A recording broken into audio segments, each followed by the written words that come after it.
Olá pessoal, já está no ar mais um Trocando Ideias, o seu programa de variedades. Na edição de hoje, vamos falar sobre uma celebração deliciosa. Afinal, quem não gosta de festa junina?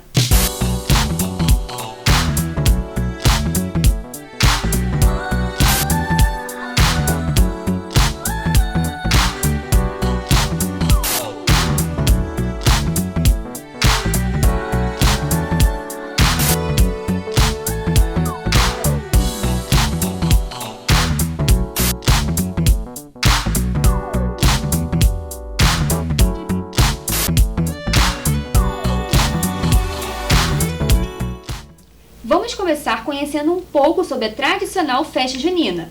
Recebemos aqui no estúdio do Trocando Ideias o professor de História Hélio Portela.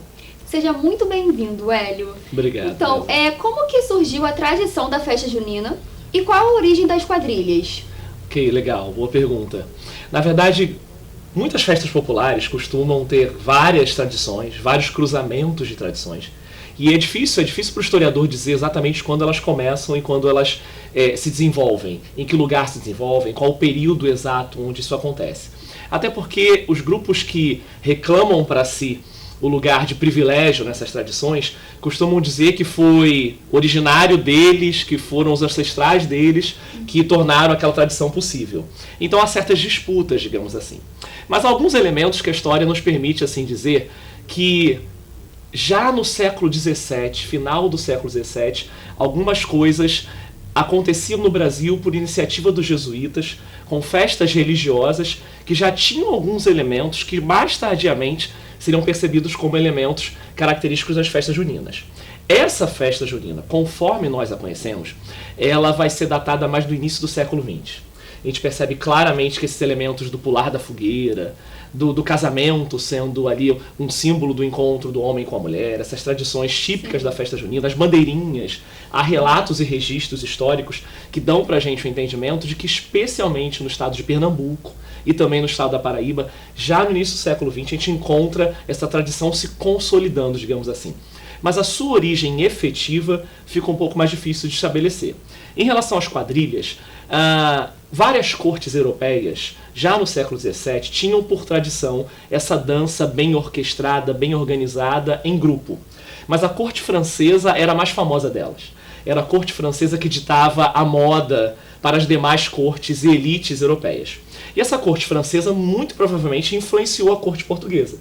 E a corte portuguesa exercia, por conta do pacto colonial, uma forte influência sobre a sua colônia Brasil, que seria Brasil futuramente. Logo, é provável que a elite brasileira e os povos brasileiros, as gentes brasileiras, de um modo geral, aqui na América Portuguesa, tenham acolhido essa tradição e incorporado essa tradição junto às chamadas festas juninas. Assim se inicia a tradição das quadrilhas, o aparecimento das quadrilhas nas festas juninas brasileiras. Ah, entendi. E as festas, né, estão muito ligadas também ao catolicismo, né? Sim. E quais são as entidades realmente católicas mais adoradas, né, pelos fiéis nesse período de junho, julho? Certo. Aliás, Débora, quase todas as festas populares de que se tem notícia na literatura histórica, na literatura antropológica, têm uma ligação com o fenômeno religioso. A gente quase sempre não escapa disso. E no Brasil não é diferente. Com as festas juninas também não. Então, especialmente os santos Antônio, Pedro e primordialmente João. São João acabou sendo a festa mais importante no calendário junino. Não por acaso, Juazeiro e Petrolina, se não me falha a memória, até hoje disputam qual dessas cidades tem o maior São João do mundo. Então a gente pode dizer que especialmente esses três santos católicos acontecem de maneira muito importante no calendário junino e eles dão a substância religiosa, a tradição religiosa que esses eventos têm. Ah, sim, entendi. E com relação ainda nesse tema sobre as brincadeiras, né, que acontecem na festa junina ou julina, existia muito a tradição, né, ainda existe, né, mas já foi um comportamento normal de soltar balões. Certo. Hoje em dia, né, é um comportamento ilegal, né, porque pode causar muitos riscos sérios. Então, assim, qual a relação entre essa brincadeira que já foi uma atitude normal e agora é ilegal? Ok. As festas populares têm essa característica brincante. Não por acaso elas são percebidas como festejos. E elas fazem parte de um cotidiano popular, de uma expressão cultural popular. É importante dizer que elas têm a sua datação histórica. Então, talvez no século XVIII, no século XIX, início do século XX, o soltar dos balões não fosse visto ainda como algo danoso, possivelmente, potencialmente danoso para a natureza. Hoje já se sabe flagrantemente que o soltar de balões pode afetar diretamente desde a aviação até mesmo comprometer matas que podem ser incendiadas. Então, se está fora da lei, eu acho que como qualquer festa popular, ela precisa se enquadrar dentro daquilo que possa ser considerado politicamente correto, dentro daquilo que possa ser considerado o correto, legalmente falando. Então, algumas tradições vão permanecer, vão se perpetuar, e aquelas que não cabem mais no mundo, que é constantemente em evolução, que está constantemente em evolução, elas devem ser repensadas, e não é diferente com o soltar dos balões. Entendi, até porque tem outras brincadeiras também, né? Não só soltar balões, né? Exatamente. Uma talvez razoavelmente perigosa, mas que vem sendo preservada até os dias de hoje, é o pular da fogueira. Há relatos de que, na segunda metade do século XVII, os jesuítas já brincavam de pular a fogueira com os indígenas com quem eles se relacionavam. E isso, inclusive, antecede os primeiros relatos de festa junina. Em algum momento, as festas juninas tomaram para si essa coisa brincante do pular da fogueira. Então, sim, eu não tenho filhos, mas se eu tivesse, ficaria um pouco nervoso deles pularem a fogueira. Mas está aí uma tradição que ainda vem sendo preservada. O que eu gosto mesmo da tradição é mais a comida. Para mim, comida é brincadeira. A comida é o que atrai mais as pessoas. E eu espero que ela continue sendo a tradição mais pulsante das festas juninas, digamos assim. Sim. Então, vale a pena sempre o alerta. Soltar balões é crime ambiental e pode causar prejuízos irreparáveis. Acompanhe agora com o repórter Fernando Henrique Marins. Enfeites de bandeirinhas e balões são bem comuns em época de festas juninas. É uma representação festiva. O problema é que soltar balão, atividade bastante conhecida, é crime desde 1998. Mesmo com a lei em vigor há tanto tempo, muitos ignoram. Desde a antiga, quando a gente era pequenininho, a gente sempre gostou de soltar balão, é uma coisa maneira. Só que eu não acho legal porque traz acidentes e tragédias. Não é legal mesmo, em todos os sentidos. A atitude considerada simples por muita gente pode provocar incêndio. O mais recente crime com a soltura de balões aqui no Rio aconteceu no ano passado, em 1º de maio, na rodovia Presidente Dutra. Um balão caiu bem nesse centro de distribuição de produtos farmacêuticos. Por sorte, não havia nenhum funcionário no local e ninguém se feriu porque era feriado no dia. Eu acredito que se traz risco para as casas das pessoas, para a vida das pessoas. Pode uma casa durante a noite principalmente ser incendiada e as pessoas não terem nem tempo de se defender. Eu acho que tem que ser proibido mesmo e cabe a cada um ter a consciência de que pode tirar a vida de um terceiro. Vale sempre lembrar, quem fabrica, transporta, vende ou solta balões pode pegar de 1 a 3 anos de prisão e pagar multa de R$5.000. Eu acho que é uma prática errada, que não se deve fazer, embora as pessoas ainda continuam fazendo, né? Mas eu acho que é errado porque pode cair em alguma casa, em barracos, essas coisas, pode pegar fogo, é muito prejudicial, né? A diversão dura segundos e o prejuízo é muito grande.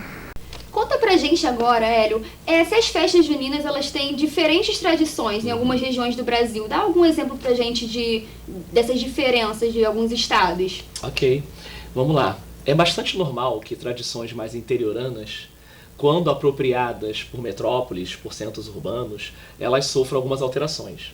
Dentro da história e da antropologia, a gente julga isso razoavelmente normal, meio que natural.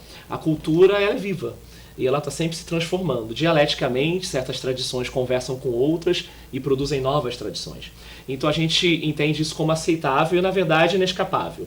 As tradições vão se adaptando, é claro que há algo a ser preservado nelas, mas com todo esse preservacionismo, ainda assim elas vão sendo atualizadas de tempos em tempos. A gente pode dizer que, especialmente quando Luiz Gonzaga populariza o baião e o forró no Sudeste, evidentemente o Sudeste como sendo a mola propulsora da economia, que tem o maior diálogo com as culturas internacionais. Há, por exemplo, no campo musical, uma apropriação dos instrumentos da típica banda do rock and roll, a guitarra, o baixo, a bateria, entre outros instrumentos elétricos, melhor dizendo, que serão somados àquele velho trio do forró, que é a zabumba, o triângulo e a sanfona, também conhecida como acordeon.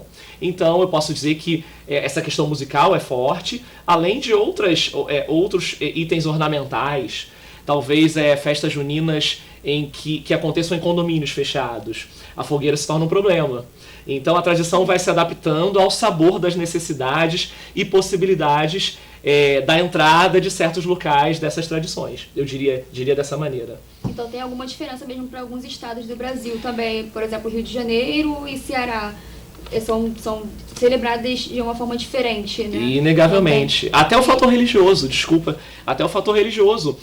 Embora elas tenham um fundo no cristianismo católico, sabe-se hoje que as festas juninas ganharam o gosto popular e elas são celebradas, às vezes, esvaziadas desse conteúdo religioso. Pessoas de outras religiões celebram as festas juninas, não necessariamente em homenagem aos santos católicos, mas entendendo que isso já virou uma cultura popular e tradicional, não só daqueles que praticam essa fé.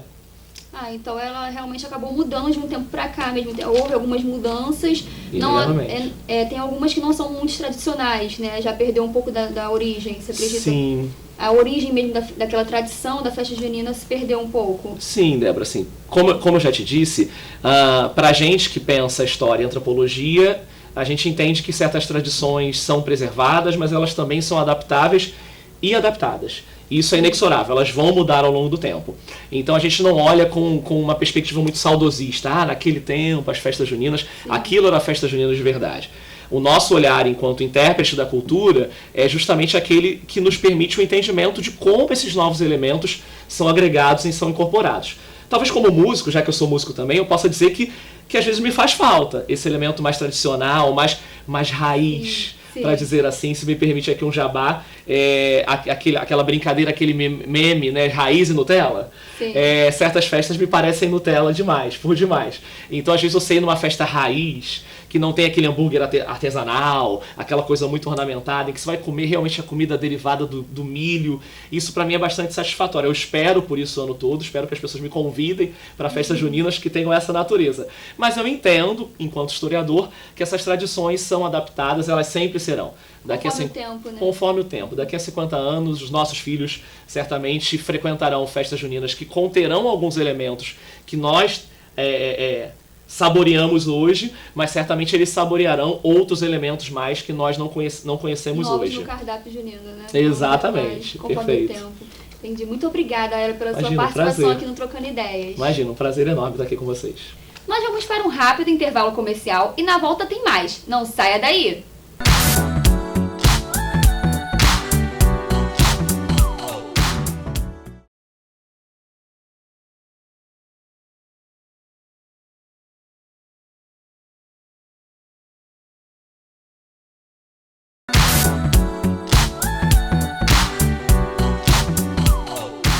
Estamos de volta e nossa equipe foi às ruas para saber quais são as comidas típicas que não podem faltar no Arraiá. Confira! Minhas comidas favoritas são o milho, né? O milho cozido, que eu sou completamente apaixonada. E na parte doce eu amo pé de moça. Eu sou completamente apaixonada. Por mim eu comeria um pote sozinha. Pé de moleque, milho e salsichão. Quentão, milho cozido, canjica, arroz doce. Paçoca, amendoim, pipoca. Eu sou de Minas, né? Então gosto muito de canjica doce e canjica salgada. Lá em Minas a gente fala canjicão, né? Canjicão e canjiquinha. Pra mim são as favoritas. E aí, será que é possível curtir uma festa junina sem sair da dieta? Quem conta pra gente é a nutricionista Érica Gomes. Ela vai falar um pouquinho sobre os cuidados com as delícias típicas. Seja muito bem-vinda, Érica Gomes. Obrigada. Então, a gente sabe que nessa época do ano é quase impossível fazer dieta, né? Dentre tantas as delícias da festa junina. Então, assim, quais são... como que você pode colocar pra gente como se manter no objetivo, sem fugir da dieta, né, nas festas juninas? É uma tarefa meio árdua, né? Meio difícil, né? Eu costumo dizer para os meus pacientes, né, que seguem o plano alimentar, que eles façam escolhas mais saudáveis, né? Numa festa junina tem alimentos mais saudáveis, por exemplo, comer um milho cozido, né? Uma canjica, por mais que ela tenha leite condensado, eu acho que o importante, no modo geral, além de escolher, é você não exagerar, né? E isso que acaba sendo o problema, tá? E, por exemplo, um caldinho, uma sopinha, né? Eles aprendem comigo no consultório os melhores alimentos para esse tipo de situação. É porque é uma época do ano que é quase um Natal, né? Que as pessoas aproveitam porque é junho todo e julho comendo muito, né? Muitas coisas atraentes realmente que as pessoas acabam fugindo, né? Sim, mas vai muito da pessoa também se entender no objetivo que ela quer conquistar, né? Sim. E tentar manter o equilíbrio. E aí, se você... Geralmente as festas acontecem regularmente todo final de semana. E aí a pessoa pode escolher um dia ir, um outro dia não ir, ou o dia que for tentar consumir exatamente uma quantidade, né, não exagerada, e tá tudo certo. Então é possível, né, possível manter a dieta mesmo nessa época. É difícil, só não acumula, né, mas ir tranquilo, com calma, beber água, de repente uma estratégia é comer antes, e só na hora... Você consegue, quando você vai com muita fome, você não consegue escolher muito. E aí você acaba exagerando. Então eu sempre falo, vai para um evento, come uma coisa saudável em casa, mais tranquila, e aí você vai para a festa, para o evento, e aí lá você não vai estar tanto na gana de comer tudo, né, em excesso. E para um público mais específico, como por exemplo, pessoas diabéticas, quais os cuidados que essas pessoas devem tomar, assim, não só as pessoas diabéticas, mas assim, com as crianças também, o que os pais precisam ficar atentos? Por exemplo, criança adora doce, né? Sim. Então, assim, quais os cuidados para esse público específico? Na verdade, para o diabético, o doce, entre aspas, é um veneno, né? Na verdade, ele precisa estar sendo controlado ali com os medicamentos. Isso é muito importante, até para não acontecer uma hipoglicemia, né? Então, esse é o maior cuidado. Doce realmente é um problema e não entrar em excesso. Eu acho que dá para comer uma coisa ou outra, tá? As crianças vão muito... elas são livres para comer, né? Acho que não tem... É basicamente isso, sempre não exagerar, tá? Então, os pais que têm esse controle sobre a alimentação das crianças têm que saber dosar um pouquinho, né? Eu sou muito da nutrição comportamental, porque não adianta muito a gente restringir e cortar, porque isso pode ter um efeito colateral não muito bom, né? Que achar que é proibido, e não é proibido, tá? No caso delas é mais uma questão mesmo de dosar mesmo e controlar esses alimentos que geralmente tem muito açúcar, né? Sim. Por exemplo, a canjica é basicamente leite condensado, né? Os docinhos também. Os docinhos também, muita adição de açúcar. Então, dosar, às vezes geralmente tem fruta, se tiver alguma coisa de fruta, um milhozinho, que já é saudável, é natural, né? Sim. Por aí. E assim, também essa época do ano costuma chegar o frio, né? Junho e julho, frio. E assim, a gente também precisa tomar alguns cuidados específicos com relação às bebidas, né? Então, assim, bebidas que também compõem esse cardápio junino e julino, né? Então, assim, quais os cuidados também? As pessoas acabam se animando muito na quadrilha também, né? A gente precisa ter esse cuidado com relação às bebidas. No modo geral, as bebidas quentes, né? As pessoas procuram por conta do frio. Eu acho que você tem que estar sempre dosando com água. Acho que é uma boa estratégia, né? Para você não exagerar. Também comer, né? Se alimentar antes de beber, isso é importante. Então, pode fazer uma refeição em casa, como eu falei antes, ou lá mesmo você pegar e fazer uma refeição que geralmente tem um baião de 2, ou uma coisa que for, porque se a pessoa bebe com o estômago vazio, isso é um problema, né? Mas vamos supor que ela está ali livre para comer, sem exageros, mas ela bebendo água enquanto bebe, isso ajuda bastante. Ter bastante cuidado, ainda mais quem gosta de dançar depois, né? Isso. Ou então ir com o objetivo realmente de beber uma quantidade exata. Isso também é interessante. Porque a pessoa ela é livre para escolher, né? Sim, exatamente. É uma escolha. Entendi. Para finalizar, né, o nosso bate-papo, eu queria que você passasse uma dica pra gente. Você até acabou falando algumas dicas no início, né? Mas assim, de comidas mais leves, que pessoas realmente que têm o objetivo de manter, né, a saúde, né, educação alimentar. Quais são as dicas que você pode dar pra gente que compõem esse menu junino? Então, a pessoa pode optar pelas sopas, né? Eu acho que os caldos são interessantes, como eu já falei, repito, o milho, ele é interessante. Churrasquinho também é uma boa opção, porque é proteína, né? Geralmente o de frango, ele é melhorzinho, dependendo da carne que utiliza, né? Também é legal. E tentar, assim, não exagerar, né? Em salsichão, né? Frituras.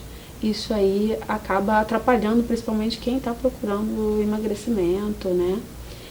E é basicamente... Uma coisa mais leve, então, um caldo, um milho, né? Caldo, milho, a tapioca também. Tapioca é bem saudável para quem faz dieta, come muita tapioca, né? Isso. Quem malha também. Exatamente.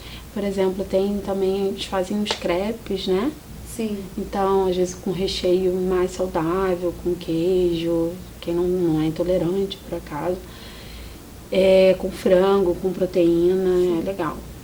Muito obrigada, Érica, pela sua participação aqui no Trocando Ideias. De nada, obrigada a vocês. Vamos para mais um intervalo e na volta você confere ótimas dicas para curtir o seu arraiá. Não saia daí, voltamos já!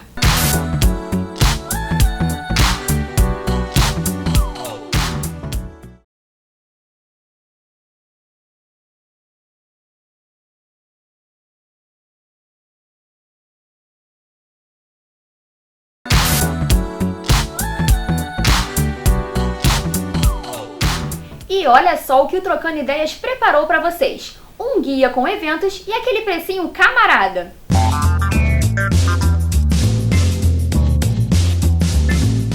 No dia 4 tem a Carioquíssima na Roça, com direito a DJs, culinária típica e muito forró. Vai ser lá na Rua Voluntários da Pátria, número 110, do meio-dia às 10 da noite.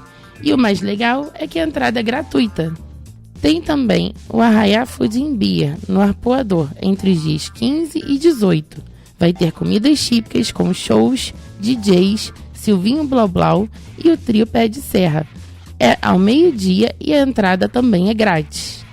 Entre 15 e 16 é a vez da Tijuca mostrar a tradição junina na Afonso Pena, com direito a comida típica, quadrilha, moda, dança, forró, food trucks, food bikes e gastronomia urbana.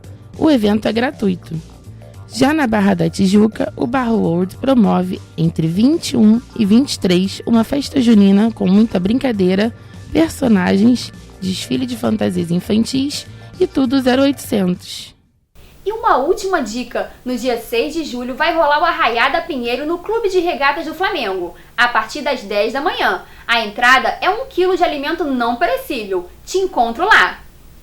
Festa junina é sinônimo de diversão e alegria. Vamos aproveitar! E não esqueça, você pode acompanhar estas e outras edições no canal da Faculdade Pinheiro Guimarães pelo YouTube. Muito obrigada pela audiência e até o próximo Trocando Ideias!